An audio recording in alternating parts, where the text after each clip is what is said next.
আলহামদুলিল্লাহ, পারিবারিক চাহিদা মেটানোর জন্য এখানে কিছু হলুদ লাগাইছিলাম। এই যে এখানে কিছু আছে, আর ওইদিকে আর কিছু আছে দেখাচ্ছি আমি। এই যে এই জায়গায় আর কিছু আছে, এবং ওই শুরুতে যেখানে লাগাইছিলাম একদম ফার্স্টে ওইখানে কিছু হলুদ বের হয়েছে। এখন এগুলো আমি আপনাদের দেখাবো, চলেন ওদিকে যাই।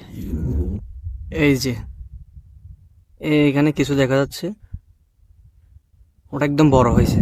আর এখানে কিছু আছে, এটা স্পষ্ট দেখা যাচ্ছে। এটা এই যে এইখানে হচ্ছে আপনার মেন যে হলুদটা, এটা এখানে দেখা যাচ্ছে, মানে একদম উপর দিকে বের হয়ে গেছে। নিচেও অনেক থাকতে পারে। হ্যাঁ, এই তো এই পাশেও দেখা যাচ্ছে। এই যে এই পাশেও দেখা যাচ্ছে। তা আপনারা চাইলে এই দেখুন, এখানে দেখুন, একদম মাটি ফেটে একদম উপরে চলে আসছে। আর এখানেও দেখা যাচ্ছে, এই যে লাল এটা। আপনারাও চাইলে আপনাদের এই বাড়ির আশেপাশে যদি কোনো জায়গা থাকে ফাঁকা, ওইখানে পারিবারিক চাহিদা মেটানোর জন্য আপনারা কিছু হলুদ লাগাতে পারেন।